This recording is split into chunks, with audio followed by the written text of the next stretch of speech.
Boa noite a todos, a graça e a paz de Jesus, o nosso Senhor. Quero contar para você uma história que aconteceu há 25 anos. Mais precisamente em abril de 1989. Em abril de 1989, nós recebemos um convidado que veio falar à nossa igreja naquele domingo. O reverendo Bruce Wilkinson. Norte-americano, um homem que escreveu, por exemplo, o livro que talvez você conheça, A Oração de Jabes ou A Oração de Jabez. Um ministério muito interessante de ensino da Bíblia, caminhada bíblica. Ele veio ao Brasil em 89 e no domingo à noite, antes do congresso de pastores, onde ele veio para falar, ele passou na nossa igreja e falou para nós. Chegou na minha sala, sentou-se e disse: pastor, o que é que você quer que eu pregue? E eu respondi o que devia. Pregue o que Deus colocou no seu coração. E ele disse: Deus colocou no meu coração que eu devo pregar o que o Senhor quiser que eu pregue. Aí eu falei: então prega sobre família. E ele disse o que devia. Me dê 3 boas razões para eu pregar sobre família. Bom, eu tentei apresentar a minha justificativa. Era a semana em que o Vitor, nosso filho, estava nascendo, então, talvez motivado por isso, provavelmente, eu falei: fale sobre família. E ele disse: está bem, vou falar sobre família. Sentou-se ao meu lado, e enquanto estava acontecendo a celebração, ele ficava folheando a Bíblia. Aí eu pensei: esse cara está preparando o sermão agora, aqui do meu lado. E lá pelas tantas ele disse assim: tire o púlpito do lugar e coloque 3 cadeiras lá em cima. Falei: tá bom, então tira o púlpito, coloca 3 cadeiras. E ele pregou esse sermão das 3 cadeiras, que ficou o sermão mais popular da história da IBAB. Em 25 anos que eu estou falando aqui, o sermão mais famoso é esse sermão das 3 cadeiras que eu vou falar para você hoje, é o do Bruce Wilkinson. E ele mandou que nós abríssemos a Bíblia no livro dos Juízes, no capítulo 2. E começou perguntando se nós acreditávamos na possibilidade de que os nossos netos abandonassem o nosso Deus, abandonassem a fé em Jesus e passassem a seguir outros deuses. Eu já fiquei logo imaginando a IBAB transformada num terreiro de Umbanda, num templo budista, ou então a turma toda se convertendo ao islamismo, ou, não sei o que é pior, como disse o Papa Francisco, o oposto da fé em Deus não é a incredulidade. O verdadeiro oposto da fé em Deus é a fé em outros deuses. O oposto da fé em Deus não é o ateísmo, é a idolatria. E toda vez que nós abandonamos o Deus único, vivo e verdadeiro, nós corremos atrás de outros deuses. Por exemplo, o Papa disse que o nosso mundo vive em função de um Deus chamado dinheiro, o que é bem razoável de se considerar. Por isso já imaginei acontecer no Brasil ou acontecer na nossa comunidade o que está acontecendo na Europa, chamada pós-cristã. Os templos que acolhiam, abrigavam multidões na Europa, hoje são transformados em casas de show, museus, bibliotecas públicas, hotéis, bares, restaurantes. Porque a Europa é pós-cristã. Hoje nós nos reunimos como comunidade, começamos com 21 pessoas em 1937. Hoje nós, graças a Deus, não sabemos quantos somos. Nós crescemos, nós nos multiplicamos, Deus nos abençoou e nós temos aqui a cada domingo a nossa celebração e pessoas que acompanham ao vivo pela internet e nós não sabemos onde nós chegamos, qual é o tamanho da nossa comunidade.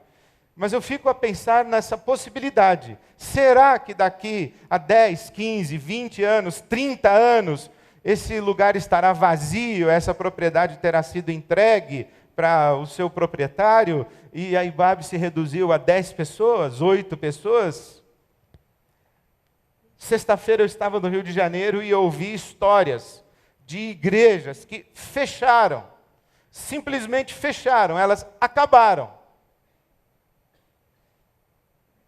E quando nós estamos hoje celebrando 77 anos, essa é uma pergunta muito interessante a ser feita. Aliás, é uma pergunta muito interessante a ser feita por você. Você imaginar o seu filho ou seu neto adorando a um ídolo qualquer, servindo como satanista. Já pensou seu filho satanista, o seu neto satanista? Claro, isso não é possível. Bom, foi possível com Israel. Na história de Israel, isso realmente aconteceu. Você abre a sua Bíblia em Juízes capítulo 2 e você vai encontrar no versículo 7 que quando Israel deixou o Egito, atravessou o deserto sob o comando de Moisés, chegou à terra de Canaã, depois de 40 anos, pela segunda vez, chegou às portas de Canaã. Moisés morreu e Josué assumiu o comando de Israel. E Israel, no comando ou sob a orientação militar de Josué, tomou a terra prometida, ocupou Canaã, a terra maravilhosa prometida por Deus. E diz a Bíblia Sagrada em Juízes capítulo 2, versículo 7, que Israel serviu a Deus durante todo o tempo de Josué. E serviu a Deus também durante a segunda geração, o tempo da segunda geração. Quando Moisés morreu, Israel continuou fiel a Deus no tempo de Josué.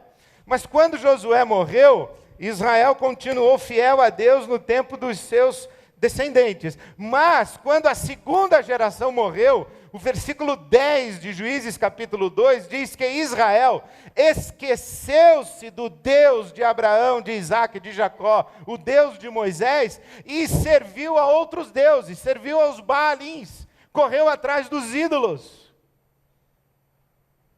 Uma geração, duas gerações, a terceira geração caiu num absoluto vazio de Deus, do Deus de Israel, e serviu a outros deuses, correu atrás dos ídolos, porque nós seres humanos somos assim. Por exemplo, não existe ateu, ateu não existe. Vou repetir, hein? Não existe ateu. Todo ser humano tem um Deus. O sujeito pode ser ateu do Deus da Bíblia. Dizer, esse Deus aí da Bíblia, eu não creio nele.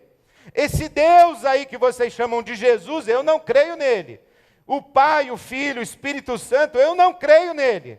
Mas o ser humano que não crê nesse Deus, ele vai encontrar outro Deus ou outros deuses. Pode ser a ciência, pode ser o dinheiro, pode ser inclusive o seu próprio ego, mas sempre estamos servindo a um Deus. Há algo que ocupa o centro da nossa vida e que determina a maneira como nós vivemos, determina nossos valores, nossas prioridades, nossas decisões, as nossas escolhas. Nós orientamos as nossas vidas a partir de algo que consideramos um valor absoluto, ainda que seja o nosso próprio ego ou o nosso próprio prazer, a nossa própria realização, a nossa própria satisfação ou a nossa própria felicidade. Por exemplo, eu tenho um Deus felicidade, e vou fazer tudo para ser feliz, e se você me atrapalhar no meu caminho em busca da minha felicidade, eu passo por cima de você, porque eu tenho um Deus chamado felicidade, isto é, a minha, não a sua, que fique claro. Todo mundo tem um Deus. E Israel caiu no vazio do Deus dos seus antepassados. Caiu num vazio do Deus dos seus antepassados e foi buscar outros deuses. Aí no livro de Juízes, onde você deve estar, diz assim, que Josué conhecia a Deus e os feitos de Deus. Josué foi testemunha ocular das pragas no Egito. Josué foi testemunha da abertura do Mar Vermelho. Aliás, essa história da abertura do Mar Vermelho é muito interessante. O pastor estava dizendo na sua igreja que Deus não abriu o mar coisa nenhuma.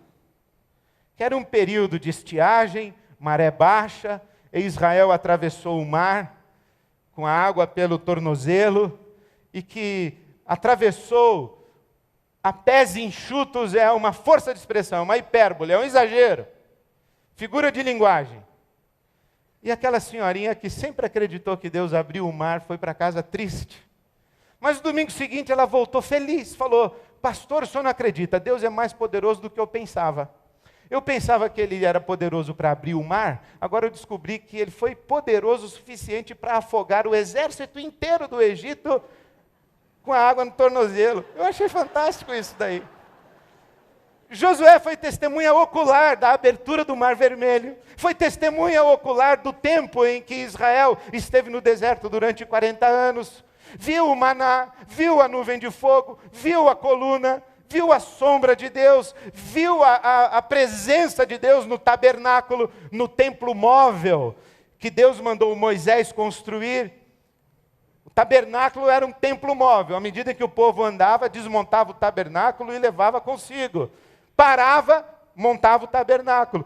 E Josué via, toda vez em que a glória de Deus enchia o tabernáculo, e Deus falava com Moisés.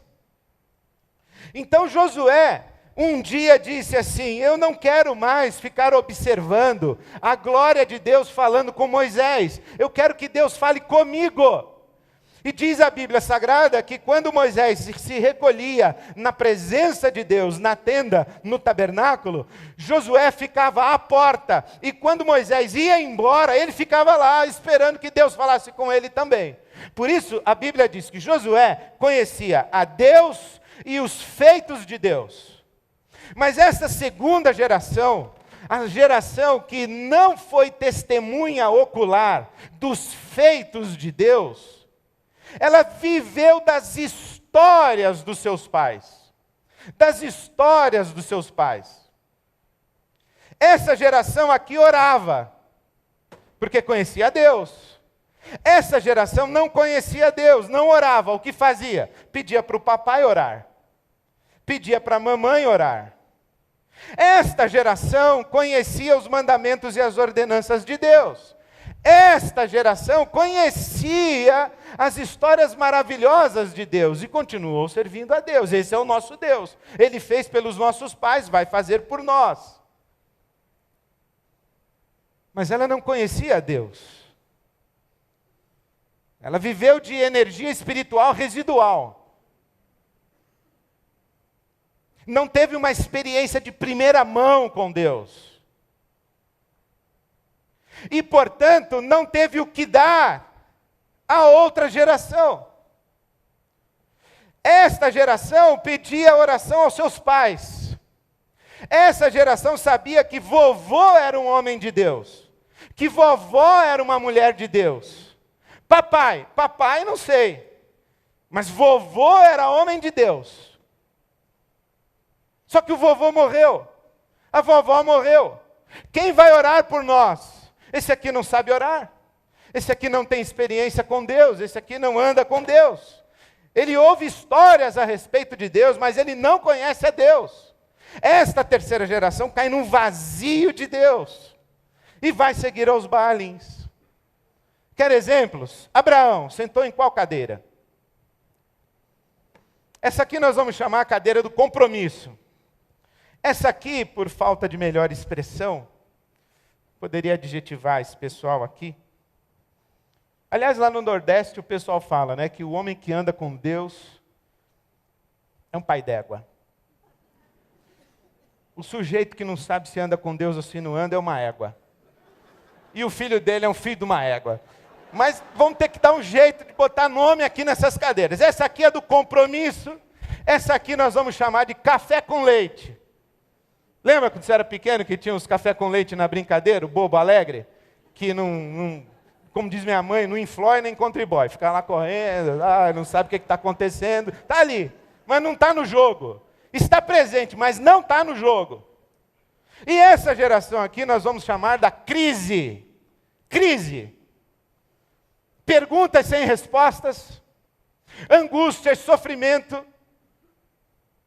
vazio, busca de sentido, questionamentos, críticas e críticas e críticas. Uma geração que sabe mais o que não crê, mas não sabe o que crê. Sabe o que não gosta, mas não sabe o que gosta.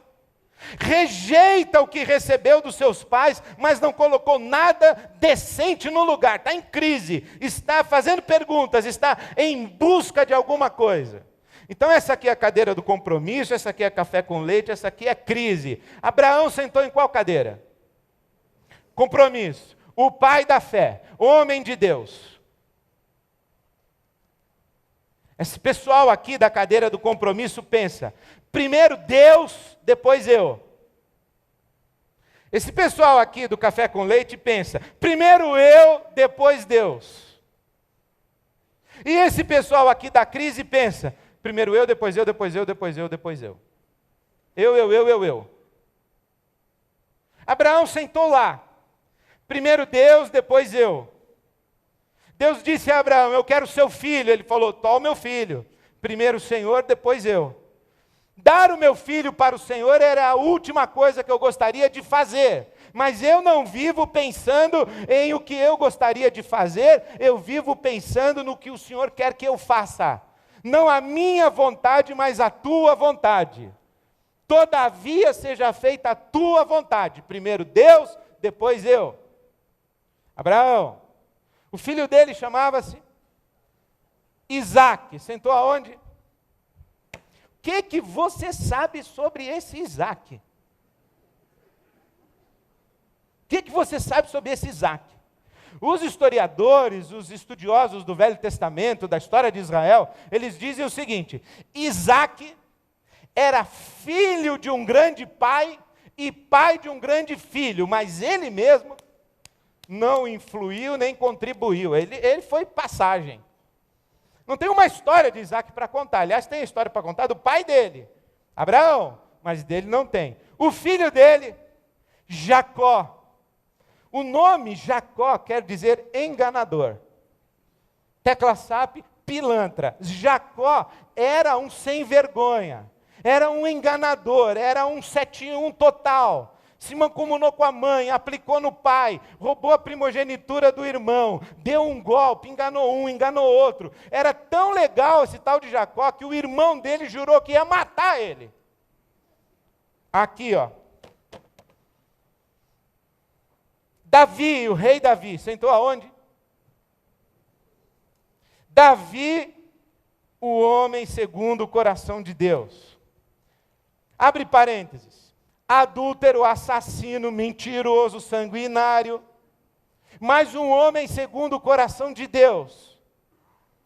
Homens segundo o coração de Deus não são homens perfeitos, eles são coerentes. Quando Davi pecou, e o profeta meteu o dedo na cara dele e falou, você pecou. Ele não transferiu responsabilidades, ele não se justificou, ele não atenuou o peso do seu pecado, ele não empurrou para frente, ele não se esquivou, ele não negou, ele disse, eu pequei sim, diante de Deus, e caiu num pranto profundo, e se humilhou, vestiu saco, vestiu cinzas, pôs a cara no pó e pediu para Deus ter misericórdia dele. Davi, o homem segundo o coração de Deus. Salomão, seu filho, meia calabresa, meia portuguesa. O cara, ele começa o reinado dele e Deus diz assim, pede o que você quiser. Ele pede sabedoria. E se torna o homem mais sábio, o rei mais sábio de Israel. Começou bem. Trigo. Parece que é trigo. Mas tem um detalhe. Deus havia orientado os reis de Israel que eles não poderiam acumular ouro, cavalo e mulher. Dinheiro, exército e mulher. O Salomão, ele teve 700 no oficial e 300 no paralelo. 1000 mulheres. 1000 deve ser tipo conta de índio, né? Que nem o camarada que estava no Forte Apache prestando atenção e falou assim, capitão, vem uns índios aí atacar a gente. Falou, quantos são? 1002. 1002? 2 na frente e uns 1000 atrás. O Salomão teve assim umas 1000. Foi muita mulher que ele teve. Nunca o reino de Israel foi tão rico quanto no tempo de Salomão. Os reis vizinhos, as rainhas, a rainha de Sabá foi visitar o reino de Israel para conhecer a fortuna de Salomão. E ele expunha, ele demonstrava, ele ostentava, fazia questão de dizer que ele era muito rico, bilionário. E nunca o exército de Israel foi tão poderoso quanto no tempo de Salomão, porque Salomão tinha uma estratégia de expansão, a política de expansão de Israel no tempo de Salomão era interessantíssima. Ele olhava assim um reino vizinho que ele queria acoplar, que ele queria trazer para dentro das fronteiras do Estado de Israel, e ele falava assim, quem é o rei desse reino aí? É o fulano de tal. A princesa é bonitinha? Bonitinha, falou, eu caso com ela. Então ele casava. Aí ele perguntava, quem é o rei desse reino aí? É o ciclano. A princesa é bonitinha, falou, é um canhão. Falou, então invade, derruba tudo e mata todo mundo. Então o Salomão ele fez isso. Ou ele conquistava e casava com a princesa, ou ele matava todo mundo, e assim ele foi expandindo o exército de Israel, até o ponto que ele teve essa multidão de mulheres. Aí um dia, ele foi dormir com a 217. Dormiu com a 217, foi aquela noite maravilhosa. A 217 no café da manhã, fez aquela carinha de triste, cuidado, quando a noite é boa e a carinha de manhã é triste. A 217 falou assim, sabe o que é, Salomão? É que o templo lá do Deus do meu pai está meio derrubado, precisando de uma reforma. Aí o Salomão preencheu um cheque. O que a 217 fez antes de levar o cheque para o pai dela? Passou lá na casa das meninas e disse, olha o cheque que o Salomão me deu. Porque que vantagem tem você ter vantagem se você não pode esnobar os outros? Nenhuma vantagem. Então ela foi lá esnobar as meninas. Aí o Salomão chamou a 319. 319, uma noite maravilhosa, e falou, sabe o que é, Salomão? Eu gosto tanto de você. E o Salomão, bobo, deve ter dito isso para as 1000. Você é a única. Elas acreditam nisso, quando o cara fala, você é a única. Elas acreditam. Aí então ela falou assim, eu sou a única? Mas você deu um cheque para 217? Não seja por isso, fez um cheque maior ainda para 319. Aí a 520, disse assim, sabe o que, Salomão? Eu não queria um cheque. Eu não queria reformar o templo do meu pai. Eu queria construir um templo para o Deus do meu pai aqui em Jerusalém. E o Salomão construiu. Construiu para 001, 002, 003, 004, 005. Aí você pega a sua Bíblia e você vai encontrar o segundo livro dos Reis, o capítulo 11, e você vai ver que quando Salomão morreu, Israel estava afundado numa idolatria, como nunca antes na história daquele país havia acontecido. Idolatria, postes ídolos e templos pagãos em toda Jerusalém e em todo o território de Israel. Começou bem, terminou péssimo. Roboão, o filho de Salomão, louco de pedra, dividiu o reino das 12 tribos de Israel. 10 tribos foram embora com Jeroboão e 2 tribos ficaram com Roboão. A crise de Roboão foi tão grande que ele não teve apenas um conflito existencial, ele dividiu a nação inteira por causa dos conflitos do coração dele. Compromisso, mais ou menos, crise.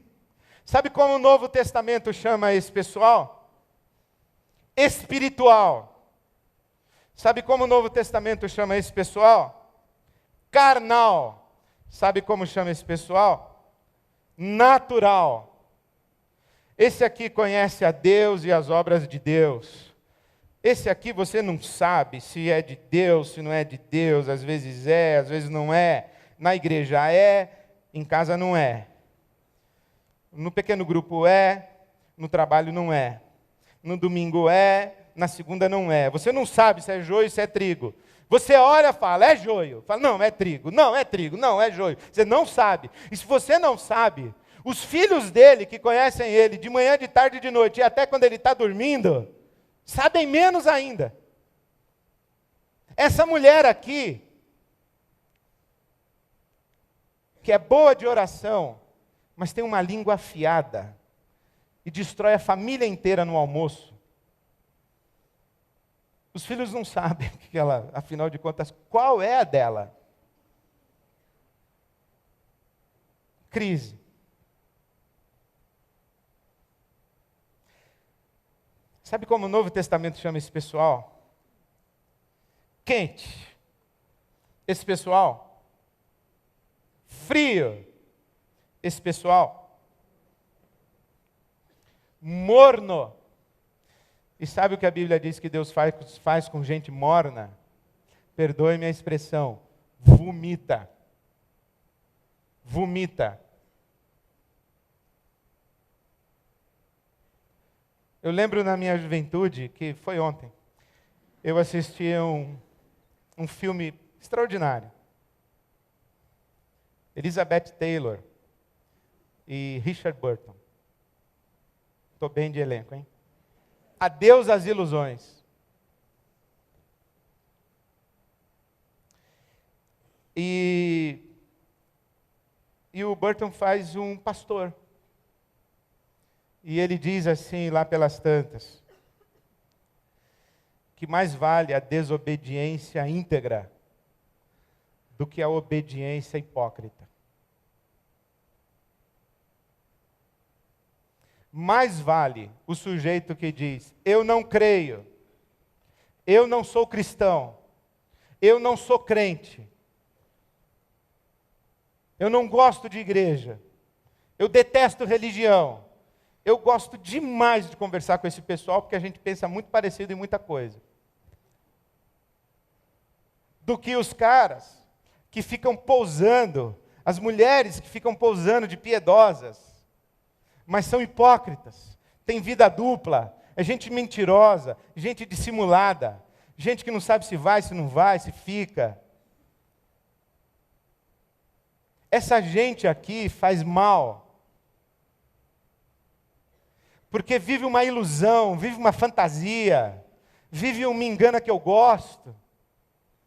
E deixa esse pessoal aqui numa crise profunda. E municia esse pessoal contra Deus. De tão nojenta que é essa gente. Vive dando razão para quem cai no vazio de Deus ficar no vazio. Porque a gente cansa de ouvir, se ser crente é isso aí, eu prefiro não ser. Já ouviu isso em algum lugar? Esse pessoal está falando de quem? De Abraão, de Davi? Não, não está falando de Abraão, de Davi. Está falando desse sangue ruim que senta nessa cadeira e não sabe se ama a Deus ou se não ama. Eu não estou falando sobre ser evangélico, ser da igreja. Não estou falando sobre isso. Porque a igreja é um mistério divino. Divino. Se alguém vier me apresentar uma razão para deixar a igreja, eu falo, só conhece essa? Quer ouvir as minhas? Só que a igreja é um mistério divino. E se alguém falar assim, Ed, você está feliz com a IBAB, nesses 77 anos? Eu falei, eu estou feliz. Você gosta do culto da IBAB? Eu gosto. Você gosta das doutrinas da IBAB? Eu acho que faz sentido. Você curte a maneira como a IBAB vive? Eu falei, eu acho que nós estamos tentando fazer o melhor que a gente pode. Só que isso não é o que conta. Não é a nossa liturgia, não é a nossa hierarquia, o nosso governo, a nossa governança, não é a nossa doutrina, não é o que a gente faz ou deixa de fazer na obra social, não é isso. O que conta mesmo é quanta gente está sentada aqui, ó, e ama a Deus e diz assim, primeiro Deus, depois eu. Eu estou comprometido com Jesus Cristo. E toda vez que eu tenho que escolher, eu vou escolher honrar a Jesus Cristo e fazer a vontade de Deus na minha vida. Porque eu sou um seguidor de Jesus Cristo, eu sou um discípulo de Jesus. O Deus que eu invoco como Pai é o Pai de Jesus, e Ele é que me ensinou a respeito desse Deus. Eu tenho um compromisso, e eu tento organizar a minha vida, a minha cabeça, o meu coração, fazer tudo o que eu faço para a glória desse Deus. É assim que eu vivo. Não sou perfeito, não consigo. Mas Deus sabe o quanto dói na minha alma e no meu coração quando eu não consigo. É como aquela mulher que chegou para mim um dia, veio ela e o marido falar comigo na minha sala. O marido entrou e falou assim: pastor, por mim eu não teria vindo, isso aí é coisa dela. Eu falei, não vai dar certo. E ela disse assim: pastor, eu tenho uma pergunta para lhe fazer. O senhor vive tudo que prega? Eu falei, claro que não, minha senhora. Como assim eu vivo tudo que eu prego? Claro que não vivo. Não consigo. Mas se tem uma pessoa que chora por causa disso, sou eu. Se tem uma pessoa que sofre por causa disso, sou eu. Eu não vivo tudo que eu prego, mas eu não sou cínico. Eu não vivo tudo que eu prego, mas eu não tenho vida dupla. Eu não vivo tudo que eu prego, mas eu não vivo uma engana que eu gosto. Eu não vivo tudo que eu prego, mas eu não sou um profissional da religião. Eu não vivo tudo que eu prego, mas eu não finjo que sou crente. Eu não vivo tudo que eu prego, e eu me desespero para conhecer a Deus e os feitos de Deus, e ter uma experiência de primeira mão com o meu Deus. Isso é que eu quero na minha vida. Sentar nessa cadeira do compromisso. De tal maneira que os meus filhos farão as escolhas deles. Se eles vão servir ao meu Deus ou vão buscar a outro Deus, isso é uma questão entre eles e Deus. Mas eles nunca vão poder usar a minha vida como argumento para a incredulidade deles. A dubiedade do meu compromisso com Deus para justificar a angústia e a frieza espiritual da vida deles. Nunca! Esse é o meu desejo, essa é a minha angústia, essa é a minha oração, é por isso que eu dobro o meu joelho. Não acredito que se o seu filho está longe da igreja, está longe de Deus, está em crise de fé, que a culpa é sua. Necessariamente. Jesus contou a parábola do filho pródigo. E na parábola do filho pródigo, há dois meninos que têm problema com o pai. E quem tem problema ali não é o pai, são os meninos com o pai. Porque na parábola do filho pródigo, o pai é Deus. O problema é deles. Isso é a angústia deles.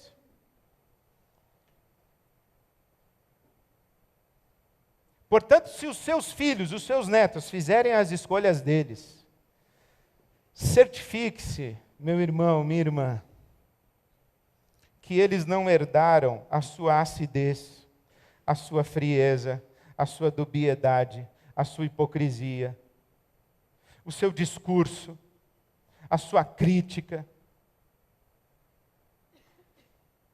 É que nem aquela história do pastor que foi jantar na casa de uma família da igreja, e tinha uma criancinha, aí o menininho saía, vinha assim atrás da poltrona do pastor e ficava olhando para a nuca do pastor, para a cabeça dele. Aí voltava. Aí daqui a pouco vinha, ficava olhando, voltava.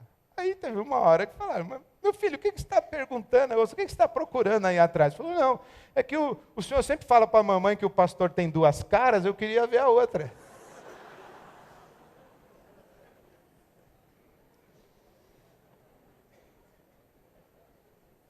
É o almoço, pessoal. É o almoço de domingo. É o que você fala ao telefone. É como você conversa com seus amigos. É como você desabafa com as suas amigas. São os comentários que você faz sobre a sua cunhada. As reclamações e as murmurações do dia a dia.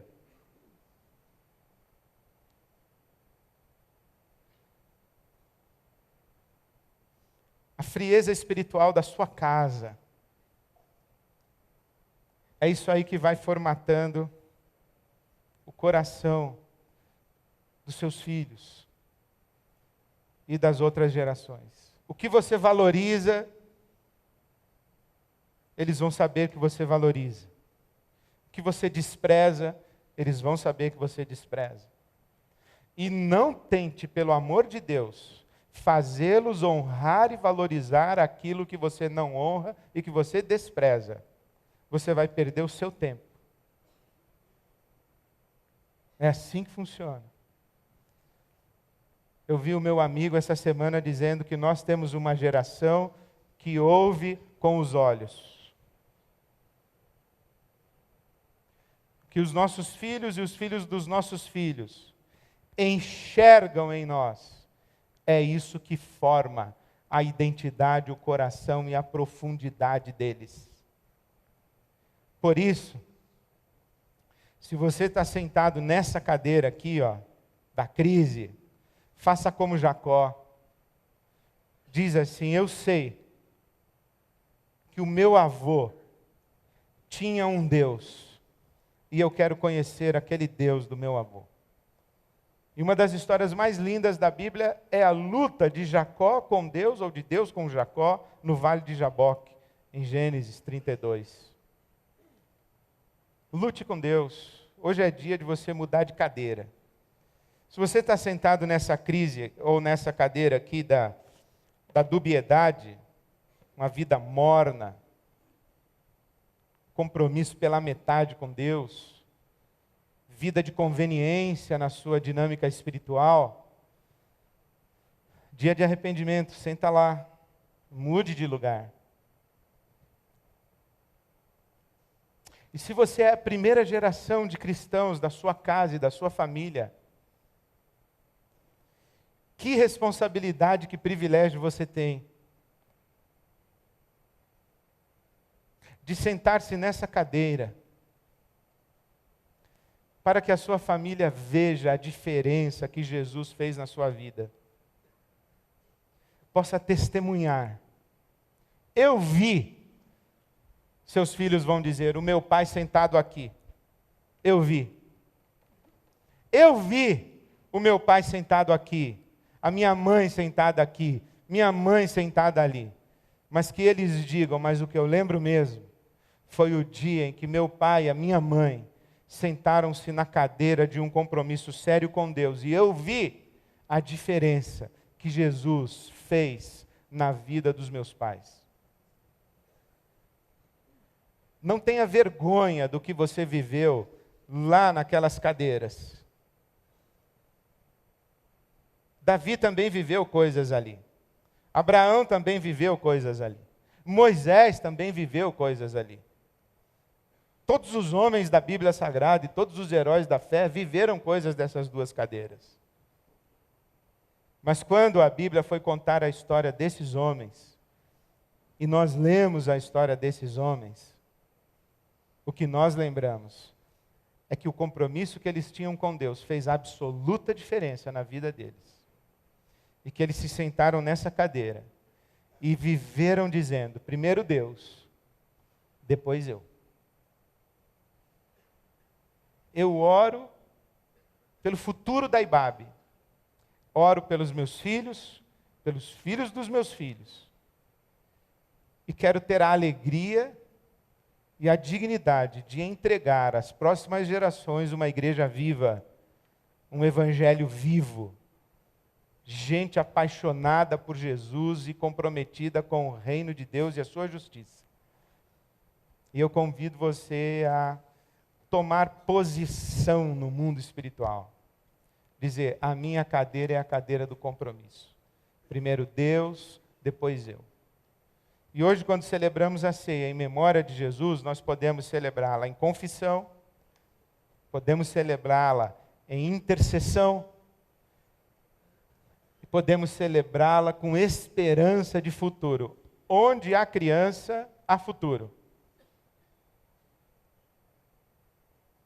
Onde há criança, há futuro.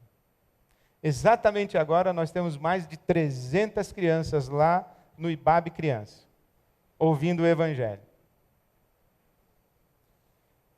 Eles vão voltar com a semente. Chegando em casa, a semente pode ser regada ou a semente pode ser arrancada.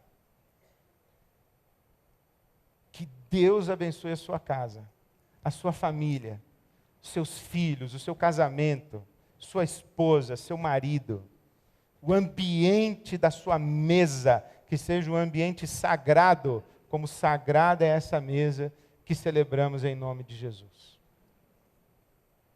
Que Jesus esteja sempre à nossa mesa e que nós tenhamos dignidade de cear com Ele, dizendo: Senhor Jesus, o Senhor sabe que eu não sou tudo o que eu devo ser.